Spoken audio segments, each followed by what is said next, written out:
À mi-parcours de la récolte, que peut-on dire de la production française de maïs grain 2019 ? Alors la récolte de maïs grain est actuellement en cours, très en retard par rapport à 2018. Seulement un petit 50% des surfaces ont été récoltées à ce jour, contre 91% en 2018 à la même période. Donc les conditions climatiques et les pluies très incessantes de ces derniers jours perturbent bien entendu la production et la récolte. Selon Arvalis et l'Association générale des producteurs de maïs, on s'attend à ce que la production soit quand même une des plus faibles de la récolte française, la production étant estimée autour de 12,3 millions de tonnes. Et pourtant, malgré une hausse importante des surfaces, pratiquement plus 5% par rapport à 2018, augmentation des surfaces qui s'explique surtout en lien avec ce qui s'était passé sur le colza et les difficultés de semis sur une période sèche qui ont fait qu'un certain nombre de producteurs ont été obligés de renouveler et changer en fait l'orientation des terres et profitant plutôt aux cultures de printemps. Sachant que la France exporte 40-45% de son maïs vers l'Union européenne, quels sont nos principaux concurrents et comment ont évolué les échanges européens ces dernières années ? Alors la France effectivement exporte une grande partie de son maïs produit et exporte exclusivement, quasi exclusivement vers les pays de l'Union européenne. En effet, sur les pays tiers, le maïs français n'est pas suffisamment compétitif au regard des autres pays concurrents que sont les États-Unis, le Brésil, l'Argentine et l'Ukraine.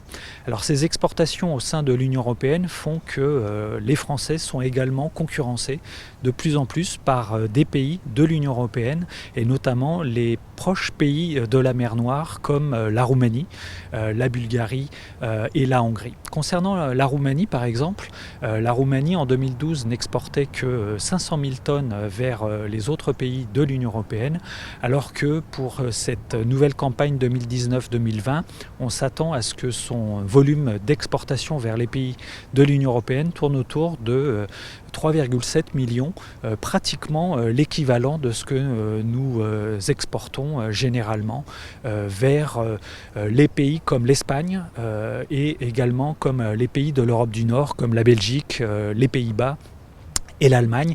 Et sur ces quatre pays-là, nous sommes effectivement de plus en plus concurrencés par ces pays de l'Union européenne. Mais au-delà de l'Union européenne, il faudrait rajouter également l'Ukraine, qui est vraiment devenu un pays fortement important en matière d'exportation, au point qu'en 2018, l'Union européenne, qui est devenue entre-temps donc le premier importateur mondial de maïs, l'Ukraine, concernant l'Union européenne, approvisionne pratiquement 66% des besoins de l'Union européenne, donc un pan important pris par l'Ukraine sur ce marché à l'export.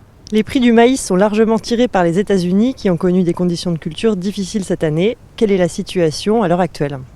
Alors la situation aux États-Unis est un petit peu compliquée.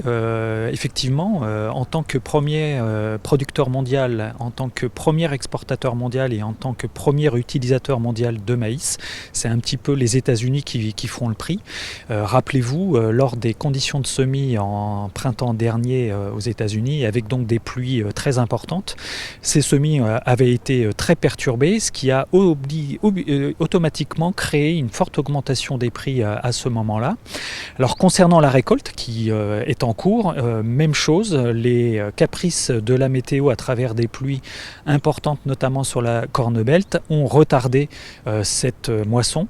Aujourd'hui, seulement 22% de la récolte a été effectuée. Alors ces derniers jours, on note une amélioration quand même de ces conditions climatiques qui permet à nouveau aux producteurs de pouvoir récolter. Alors on attendra maintenant la sortie du prochain rapport de l'USDA, donc du gouvernement américain, pour faire un état réel de la situation de cette récolte, donc le 8 novembre prochain. Mais concernant les prix, il faut aussi quand même noter que les États-Unis ne font pas tout. On regarde également ce qui se passe dans d'autres pays producteurs mais aussi exportateurs dont la vocation exportatrice est très importante. Je citerai surtout le Brésil, l'Argentine et aussi l'Ukraine qu'on a évoqué tout à l'heure.